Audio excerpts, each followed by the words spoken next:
All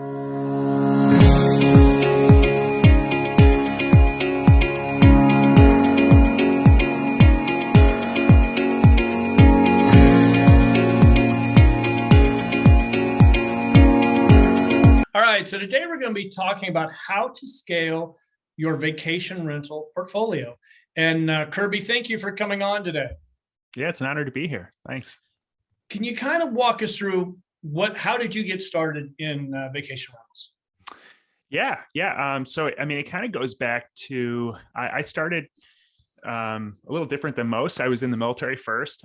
So I went to West Point, and then in 2011, after serving 11 years in the Army, I knew I wanted to be an entrepreneur of some sort. And I was really drawn toward real estate because of reading Rich Dad, Poor Dad many years earlier. So I kind of jumped into just trying to figure out real estate. I went from having, my full-time job in the Army to, just I wanted to do it full time. So it seemed logical to me to start flipping, to, make some capital and start to make some money. And so I started flipping properties, and we ended up doing about just over 70 flips over the next 5 years. And at that point in 2016, I realized I had built no assets. I had nothing to show for it. I'd done 5 years of work. We made millions in revenue, but we also spent pretty much all of it in staff and marketing and all of the costs of running the business. So pretty much started over from scratch in 2016 with a totally different mindset. And that was around financial freedom as opposed to just making money. And approaching it that way makes you start to think about things differently. And so I started buying long-term rentals initially for a few years. And then we moved over from Chicago to Northwest Indiana, where we live now. And we were rehabbing a house, like a true rehabber should do, buy a 1970s house, and that was all original, and we're gutting it, and we had this unfinished basement, and I kept hearing about the potential behind vacation rentals. And so we're like, let's just put $30,000 in the basement, turn this walkout basement that's unfinished into a 1-bedroom apartment, and see what happens. I mean, worst case scenario, it doesn't rent, and we've got probably an extra $30,000 in equity in our house because we have a 1-bedroom apartment in the basement. So what's the worst that can happen? So we did that, put it on Airbnb right before the summer, and ended up getting booked up immediately. I mean, and so we made just over $20,000 that first summer, just over the next few months. And so at that point, I was like, there's something to vacation rentals here. I need to figure out how to scale this a little bit. Yeah, you got the bug, huh? $20,000 to do that till you want it. Yeah. That it's pretty good cash flow. Yeah. So now, how many properties do you have now? So I've got 10 vacation rental listings now, right in the town right next door to where we were living at the time, here in Northwest Indiana. And then we've got 2 that we're in the process of finishing up the rehab on. Okay. Now, you're focused in Indiana.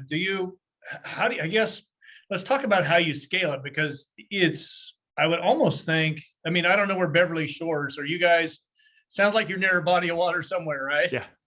Yeah.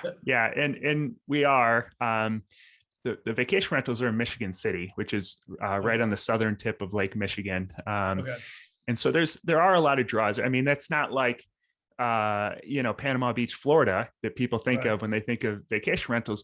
But if you live in Chicago or in Indianapolis or Detroit, and you want to get away for a long weekend and go visit Lake Michigan, you're going to search kind of along the lake there. And so there's a lot of draws there. There's wineries, there's a casino, there's an outlet mall, there's a bunch of stuff that people come in for. But I think the misconception around vacation rentals is that you have to be like on a body of water. You have to be in a vacation rental area. And it really works in thousands of locations, because a lot of our guests are coming in for weddings, funerals, just like meeting with friends, like lots of different reasons that doesn't necessarily involve the beach.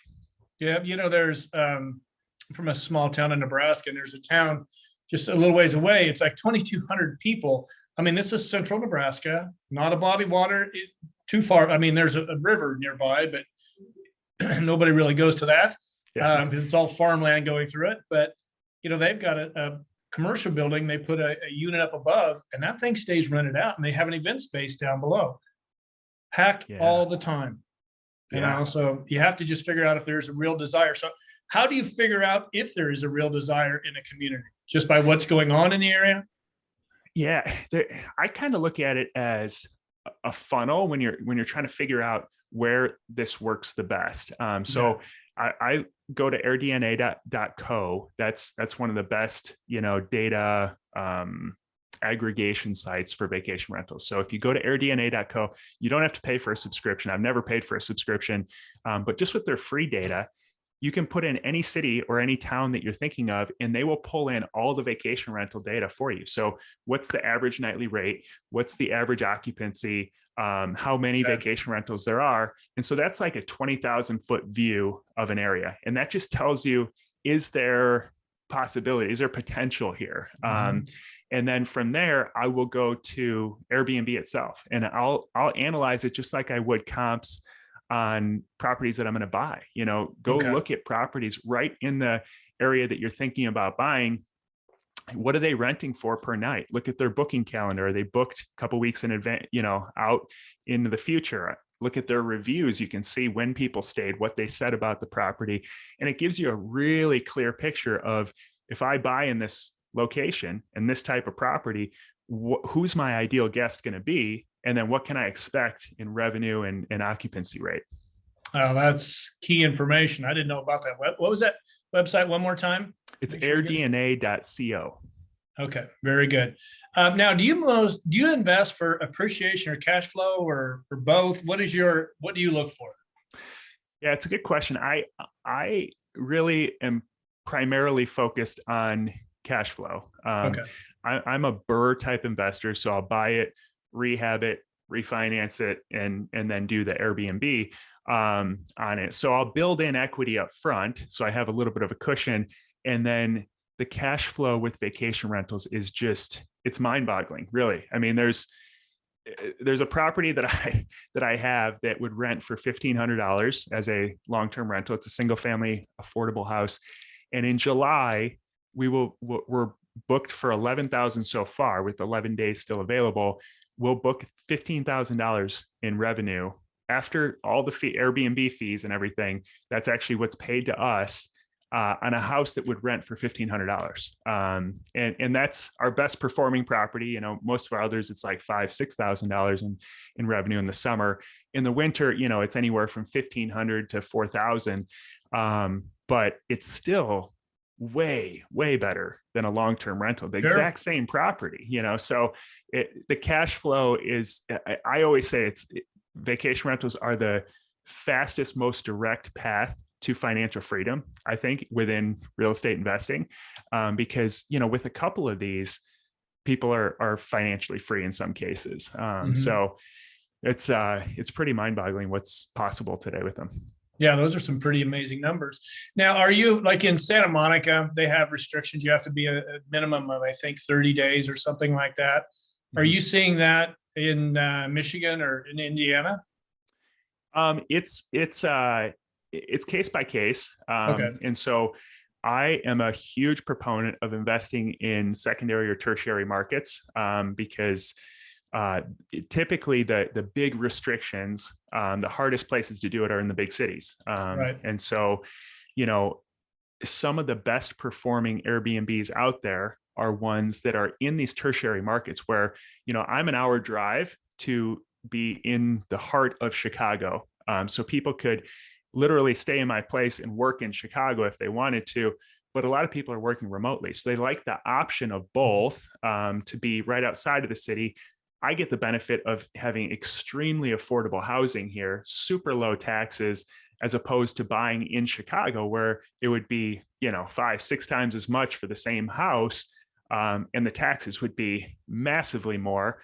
And I'm still, the nightly rate, when you look at the nightly rate on Airbnb for the two, there's really not that big of a difference. So I'm getting the benefit of the revenue and the benefit of the low price, and the benefit of no restrictions, because Chicago makes it an absolute nightmare to try to own Airbnbs. It's like they don't want business to come to Chicago.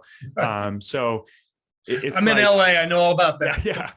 yeah. So it's just like there's so many benefits of buying in these tertiary markets where they really don't. It's not a issue in a lot of places that they even need to address, or their restrictions are you just have to register with the city or pay a small fee up front to get a license, which is pretty easy to do. Okay. Now, do you work just with Airbnb or do you do any of the other sites? Now we do multiple sites. Okay. I always recommend to people for their first one, it's real key to build up your reviews on Airbnb. People stay in Airbnbs the exact same way that you would shop for something on Amazon. The very first thing you're going to look at is the star rating. Sure. And if it's 4.9 and better, then you're going to feel comfortable with that place.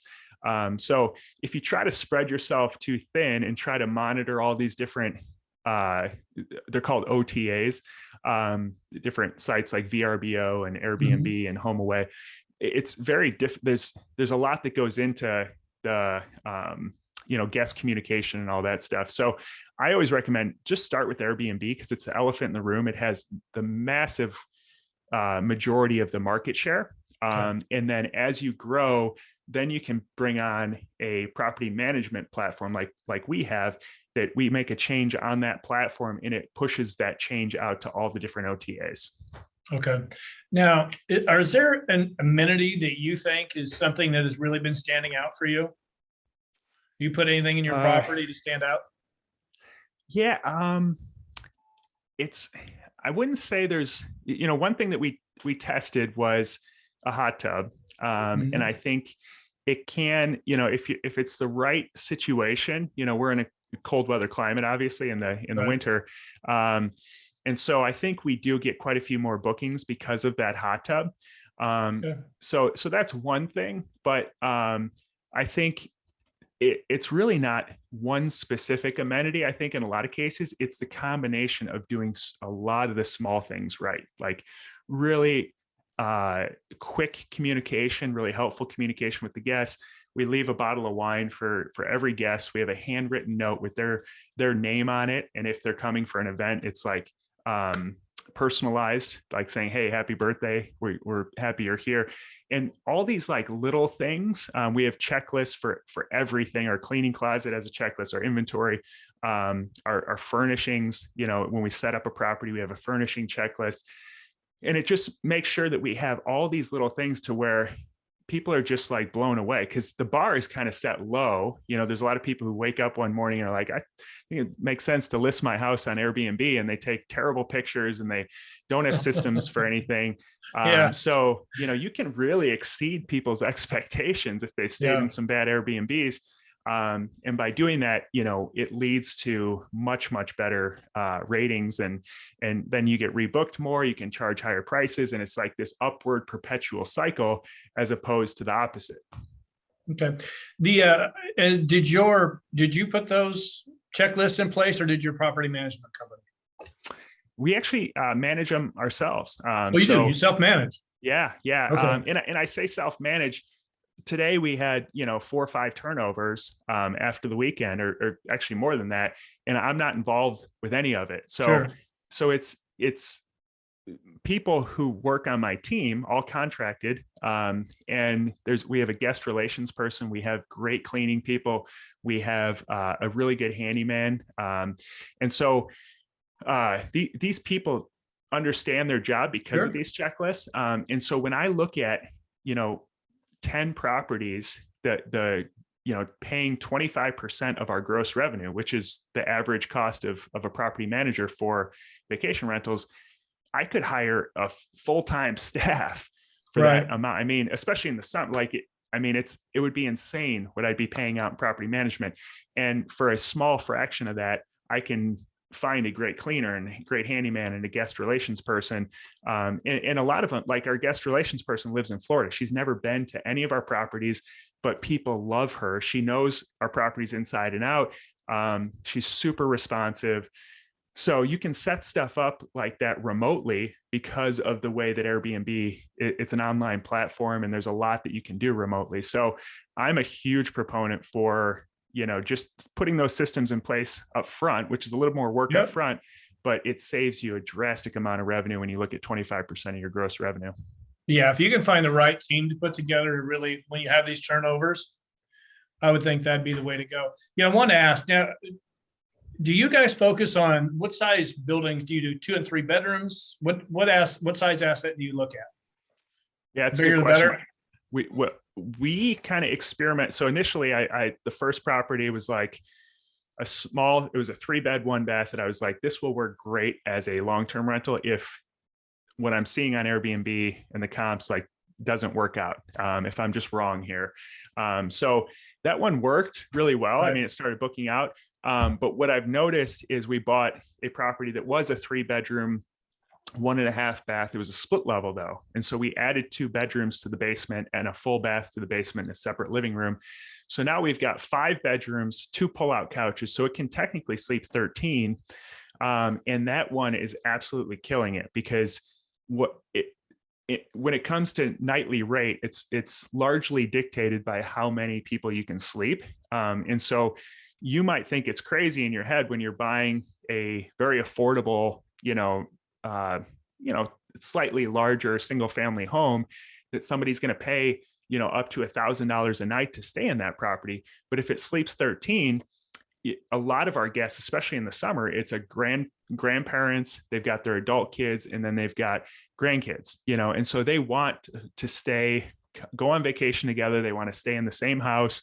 And so they're looking for that. And if they're splitting it 3-4 different ways, $1,000 a night isn't really that expensive for them. Sure. But for you, for owning a house that my mortgage is $1,100 and I'm getting $1,000 a night, it's pretty insane, the cash flow. Yeah, I kind of like that math. Yeah. Not too bad. Now, Yeah. do you put, if you have a house that big, now do you focus on just single families or do you do condos as well? Similar to buying larger single family houses, buying 2 to 4 units work similarly. Okay. Because we'll get multiple listings. So, like if we buy a 2 unit, we'll get the 2 individual unit listings, but then we'll also create a 3rd listing on Airbnb that's the entire house, or the entire, Gotcha. property. So similarly in the summer, when it's multiple families traveling together, a lot of times they want their own space, but they want to stay together. And so they'll book at a premium, because we charge a little bit more to book the whole place. They'll book the whole place. And so you kind of get the versatility. So I really like 2 to 4 units as well. Okay. Now, when you have those single families, do you have like barbecues and stuff like that for them to utilize, or they probably Depends don't? on the place. Yeah. Okay. If it's super affordable, and there's not a great place for it, like in the 2 to 4 units, some of those we don't. But most of the single families we do. We have a nice a little patio out back with a fire pit and Right. chairs and stuff like that. Yeah. Okay. Now, how do you, and this is probably covered under the insurance, but how do you protect your furniture and your equipment? Is that all? I've never done Airbnb, so this might be a stupid question, but No, not at all. I'm afraid people, is it covered under the Airbnb or VRBO, whoever used their insurance? Yeah, that's a great question. And I think this is one of the things that holds people back from getting into it in a lot of cases, because, if you just look at the mainstream media, you're going to think that every Airbnb is a party house and that they're all getting trashed, and because they'll find that one. But first off, we screen our guests. They are required to have previous 5-star reviews on Airbnb, which is another reason why I recommend using Airbnb in the beginning, because it's a great screening mechanism. You can't fake 5-star reviews. It's a place you've stayed in, and somebody has given you a great review. And so if they check that box, 99 times out of 100, they're going to be a good guest. If they don't have that, we still will rent to them, but a lot of times we'll make them put down a deposit. And if they're not agreeable to the deposit, then we won't book with them.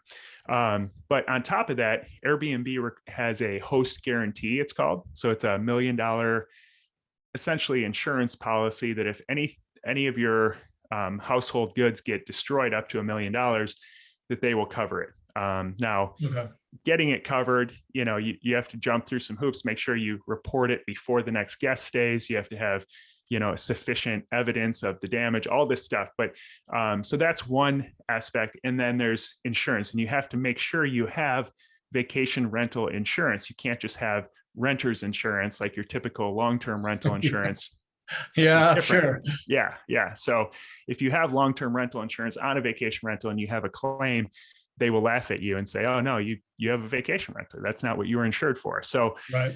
you have to make sure, and it's a little bit more expensive, but not substantially. And there's certain insurance companies that kind of specialize in vacation rental. One of them's Proper Insurance, which is a big name in the industry. So there's kind of like layers of defense there. And the first one is just being super selective around your guests, because if somebody's a scammer or they want to have a party or whatever, they're not going to target the hosts that are very discriminant on who they're renting to. They're going to hire the host who just wants to make as much money as possible, and they'll rent to whoever. And that's where you see the problems. Yeah. How often do you have a property damaged? I can't imagine it's that often. It's not, and I talked to a lot of other hosts about this too, just get their take on it. And I think the consensus, as long as you're doing your due diligence on the guest, and you start to develop sort of a spidey sense too over time, that you can kind of pick up on context clues that something's a little off here. So as long as you're doing some screening, it's usually about 1 out of 100 guests is a problem. And we've never had like a all out just rager party or something like that. The problems are like, we had one guest who smoked weed in the house all night. And then we had a turnover the next day and a guest checking in that afternoon in the house. There's no way we could get all that smell out.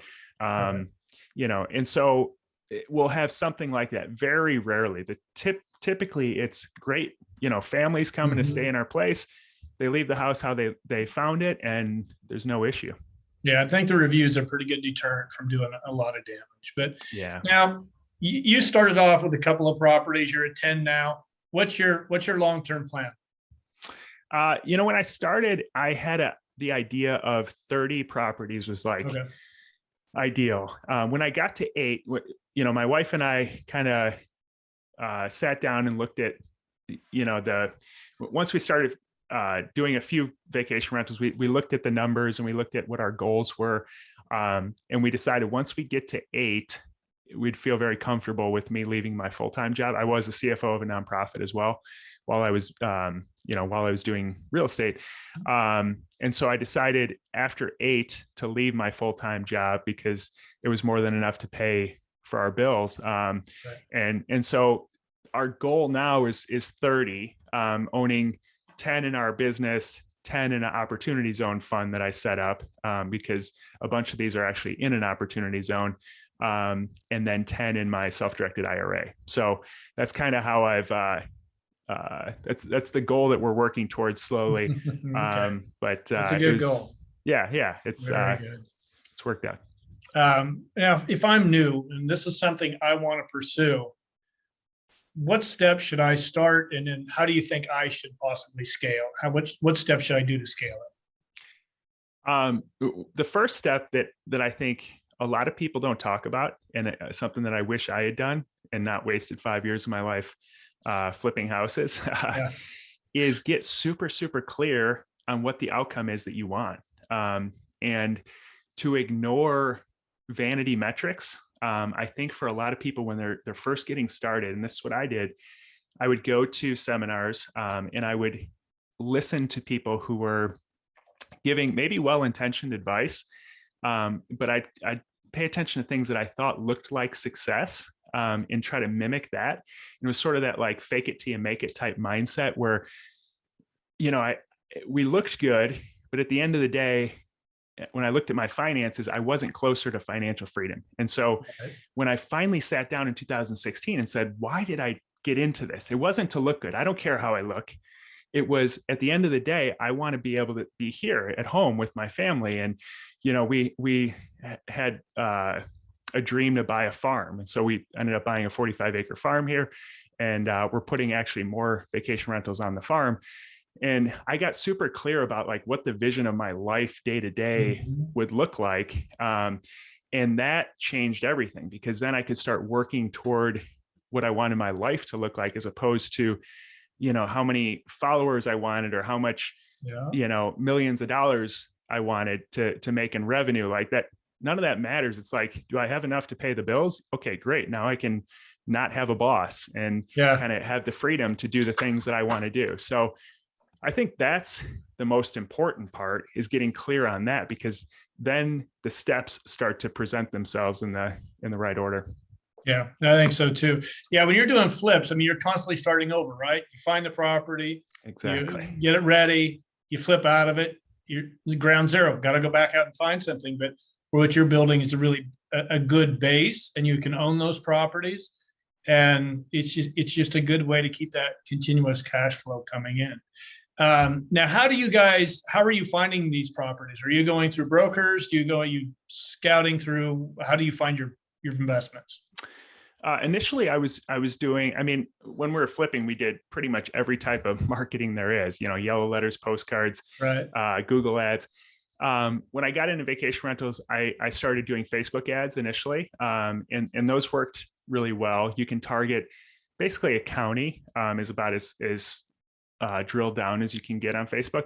But it brought in some great leads, motivated seller leads. But since we've kind of got to a point where we're comfortable with our cash flow, I'm not in like hyper acquisition mode. If we have a couple projects going at any time, that's fine for me. And so now the way I get most of my deals is through listing brokers. So Gotcha. I'm always monitoring the area that I want to buy in Michigan City.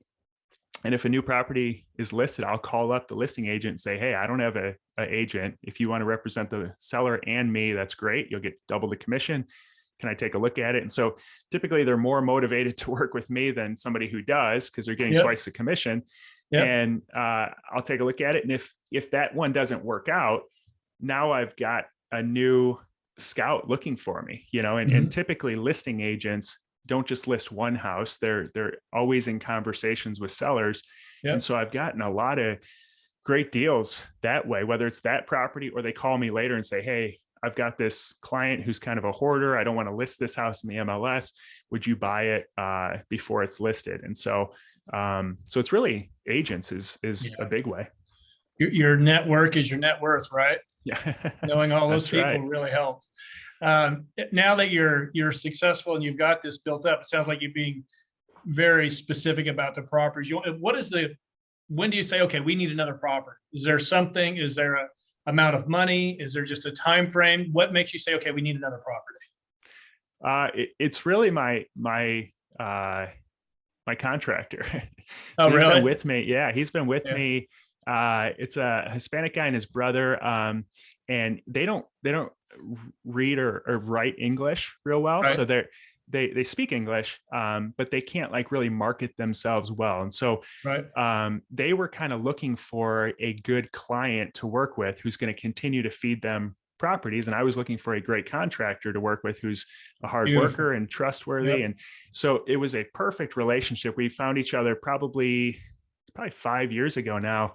And he's done, man, at least 40 rehabs for me at this point, including my own house a couple times.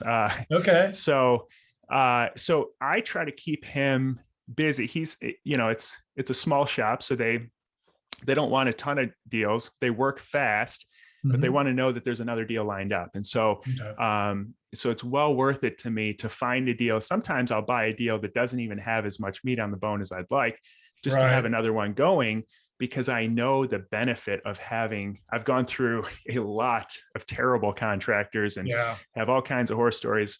So to have somebody who's super reliable, I mean, he's really a family friend now, and somebody who's really trustworthy. So yeah, that's really kind of, as long as I can keep him busy, at this point, I don't, I'm content doing a couple projects at one time without, having to hyper expand. Yeah. It's once you can build that team and have somebody you trust in place, that's absolutely key. But, when you first came up with the idea, did your first property pan out the way you wanted to, or do you get a little too anxious to buy your first property? It did. I didn't really know what to expect. I mean, I looked at the comps on Airbnb, and I was like, I I was super conservative on my numbers because I'm like, Good. maybe this, who knows if this will work or not. And it ended up beating my targets, but knowing now what I know, I probably wouldn't have bought that property because there's others that do even better than that. Sure. And even like our basement unit, I talked about that and how we made $20,000 that first summer. Looking back, I realized that we booked up immediately for the whole summer because we were way too low on our pricing. So we actually probably could have made $40,000 that summer and still had the same occupancy because I just didn't understand price. There's a whole art that goes around vacation rental pricing in terms of minimum night stays, how far out, do you start to change your pricing and understanding the demand. So, once I understood that, it kind of changed the types of properties I bought and then also our nightly rates. Yeah. Well, fortunately you made money, even though, making $20,000 instead of 40, that's, you got paid to learn. So that's a plus, but I'm always afraid that as a new investor, they're just going to take the first deal that comes along. And I think they really need to be careful about that first acquisition because you get into that and you have to rehab it more than you anticipated. And that's where the team comes in. But Kirby, this has all been absolutely incredible. I know that our viewers are absolutely going to love to do this. I am going to talk about your Living Off Rentals podcast. I'm going to put the link below. Cool. And so Kirby, thank you for coming on today. Appreciate it. And it was very powerful. It's fun. Thanks for having me. I appreciate it. You bet. And for those of you watching, thank you for coming on today. If you haven't done so, make sure you subscribe and give us a like.